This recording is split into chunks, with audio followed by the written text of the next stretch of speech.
আসসালামু আলাইকুম ভিউয়ার্স, সবাই কেমন আছেন? আশা করি সকলেই ভালো আছেন।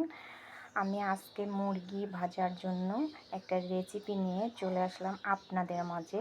এখানে আমি 1 চামচ জিরা গুঁড়া, 1 চামচ গরম মশলার গুঁড়া, 1 চামচ টেস্টিং সল্ট, হাফ চামচ লবণ, হাফ চামচ বেকিং পাউডার, 1 চামচ মরিচের গুঁড়া এবং তন্দুরি চিকেনের মশলা নিয়েছি।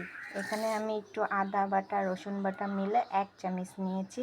এবার আমরা সব মশলাগুলো একসাথে ঢেলে দেব। সব মশলাগুলো আমরা নেড়ে চেড়ে মেখে নিয়ে এখন আমরা এর মধ্যে দিয়ে দিব গোলমরিচের গুঁড়া হাফ চামচ। যে যেভাবে ঝাল খেতে পছন্দ করেন তার জন্য সেভাবেই ঝাল, মাংসের পরিমাণ বুঝে ঝালটা বাড়িয়ে কমিয়ে নিতে পারেন। মশলাটাকে ভালো করে মাখানো হয়ে গেলে ওর মধ্যে আমরা 1 চামচ সরিষার তেল দিয়ে দেব।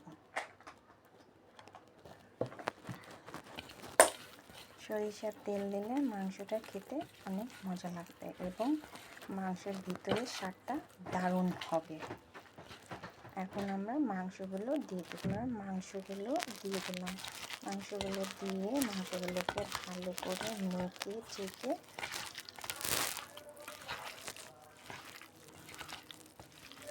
এর মধ্যে আমরা 1 চামচ পরিমাণ সয়া সস দিয়ে দেব।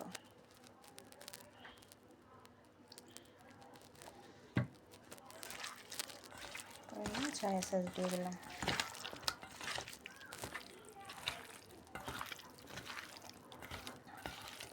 সয়া সস দিয়ে ভালো করে মেখে নেড়ে চেড়ে আমরা এর মধ্যে একটু চালের গুঁড়ো দিয়ে দেব, তাহলে মচমচা হবে খেতে জিনিসটি।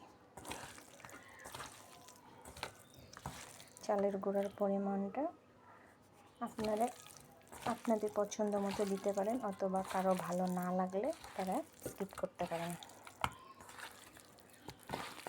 কার কার রেসিপিটা ভালো লাগে সবাই কমেন্ট বক্সে জানিয়ে যাবেন চিকেন মাখার রেসিপিটা কেমন হয়েছে। আমার মেয়ের তো দারুণ পছন্দ।